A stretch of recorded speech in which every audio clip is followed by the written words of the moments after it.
Hello cool cats, welcome back to your weekly dose of the gaming news. I'm Video James, it's the 17th of February. Here's Nate with What's Geek Chic. Hey guys, what's up? I'm back again this week, and to start things off, we'll go with Fallout 4's first DLC. Eager to learn more about Fallout 4's first DLC? You won't have to wait much longer. Apparently, Bethesda today teased on Twitter that the news about the first of the game's expansions will be announced soon.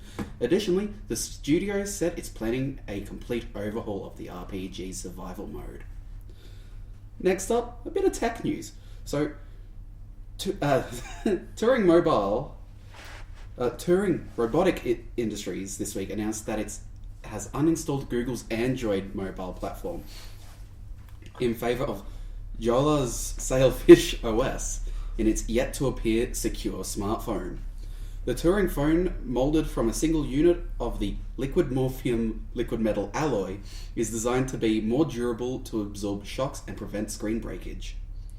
Pre-order prices range from $610 US for the 16GB version to $817 for the 128GB model. Lastly, some indie gaming... the indie game of the week. Unending Galaxy by Anarchist Gaming. So, Unending Galaxy is a unique space sim... Unending Galaxy is a unique space sim in which you can feel any role from pirate or trader to the leader of a large galactic empire.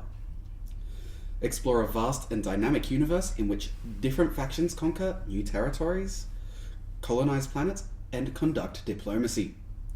Start it as a simple pilot and amass wealth through trading, mining, and fighting. Turn this wealth into new stations and become a powerful pirate and war profiteer by turning other factions against one another. The universe is dynamic and fully simulated. NPC ships live their own lives. Factions are able to conquer territories and conduct diplomacy while their economy influences their military production and capacity. Unending Galaxy is available for Windows PC. It is a single-player offline game with no DRM. That is all from me this week. Back to you. Thank you, Nate. Now, on to more sad news is reports that the Crash Bandicoot revival is not actually happening. Revival of false rumours were aroused when a representative of the gaming toy company NECA saw a mock picture of a Crash Bandicoot game and said it would be cool if they did that. Fans misunderstood this to be, we're making Crash stuff, and set the nostalgia embers ablaze with Bandicoot hype. Yesterday, NECA told gaming media that they have no plans to design any Crash Bandicoot figures, and Naughty Dog has said that they are willing to talk with people on a new game, but nothing as of now has been announced. On to more pop culture news. Glue Mobile, the folks behind the wildly successful Kim Kardashian Hollywood game, are now working on a Taylor Swift mobile game. As you know, or are painfully aware, the Kim Kardashian cow clicker and fashionista foray gained massive amounts of financial success due to the notoriety of the associated celebrity. So, hoping that they have a formula on their hands, it looks like pop culture's favourite heartbreaker will be the next to ride the gravy train to microtransactions central. Nicola DeMasi, a Glue Mobile representative, stated the studio is committed to designing never-before-seen gameplay for the game that utilises Taylor's unique creativity. Lastly, on the lighter side, is news that the small indie studio Poem Games are creating a full remake of Star Wars Knights of the Old Republic on the Unreal 4 engine. Asked if releasing this will have any legal ramifications with EA or BioWare, the studio told during a Q&A that since they plan to release it completely free, everything should be fine. The internet blew a collective wad. Speaking of wads, on to you, Connor. Perfect. Okay. Thanks, CJ. Today on Music News, Kanye West asks for money loan the Rolling Stones under armed guard, and British band Viola Beach has met a tragic end. First up today, rapper Kanye West has asked Mark Zuckerberg, the credited founder of Facebook, for a loan, revealing that he is $53 million US dollars in debt. Kanye has taken to Twitter, saying that he cannot achieve what he is destined to do without financial aid. And in a private message to Zuckerberg, West said this: "I'm this generation's Disney. I want to bring dope shit to the world. I don't have enough resources to create what I really can." Kanye also turned to the co-founder of Google, Larry Page, for assistance, saying, "All you folks in San Francisco like to play hip-hop in your homes, but never help out real artists. I know you're desperate, Kanye, but that was a bit of a low blow." Next today, London-based rock band The Rolling Stones has come under armed protection after a concert worker was shot dead during a performance. Mick Jagger, Keith Richards, Ronnie Wood and Charlie Watts are being escorted around Argentina with a military-like group of guards since the shooting on the 11th of February. The victim was local contractor Pedro Luis Taberes. The band are yet to comment on the death of the contractor, but have thanked their Argentinian fans now that they've played their last scheduled show in Argentina, and will now be moving on to Brazil, Uruguay, Peru and Colombia. Finally today, British band Viola Beach have been tragically killed in a horror accident in Sweden. The 4 members of the band, along with their manager, were all killed as their car, which was headed back to the UK from a Stockholm concert, when their car lost control and crashed through a bridge support and into a canal.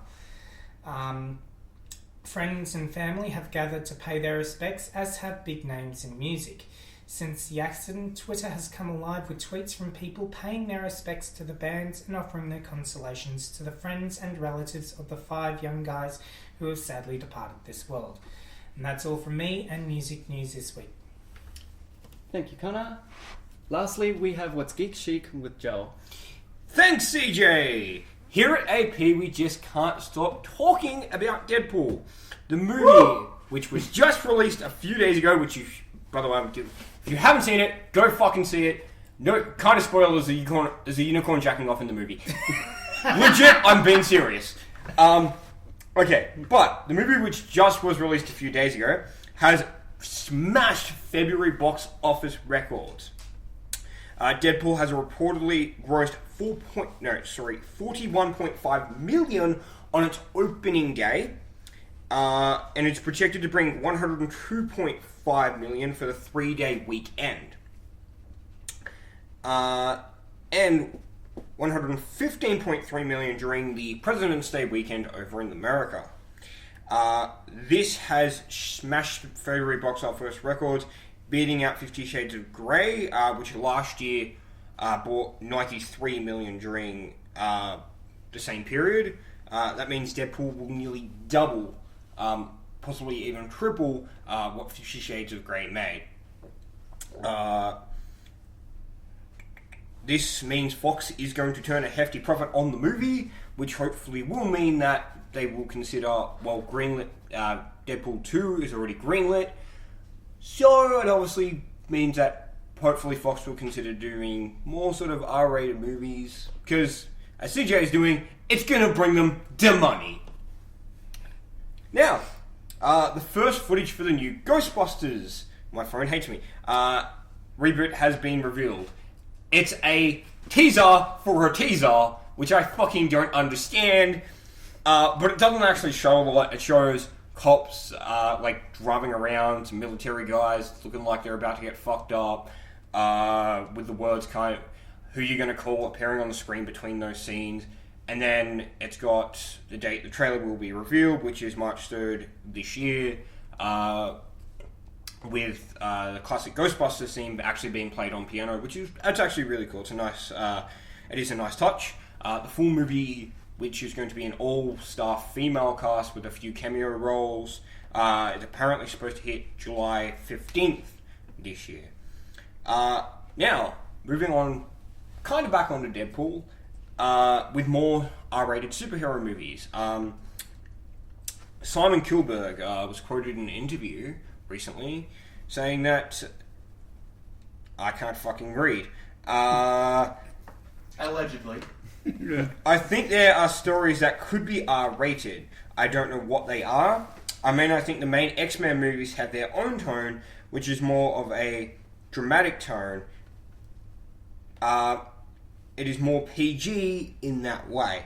But an X-Force movie could be rated R, but it was later to go on confirmed this means could be, not will be. However, due to the success of Deadpool, and considering Deadpool would more than likely appear in a new X-Force movie, it could be rated R. And finally, fuck you guys, I quit, bye. Baby, come back. Okay. Okay, well, he's gone. Continue. Well, we'd everyone here at AP would like to wish Joel the best in whatever the fuck he's doing. It's been fun having him. Yeah. I think you guys knew him the longest. Yeah. Any last words for the man?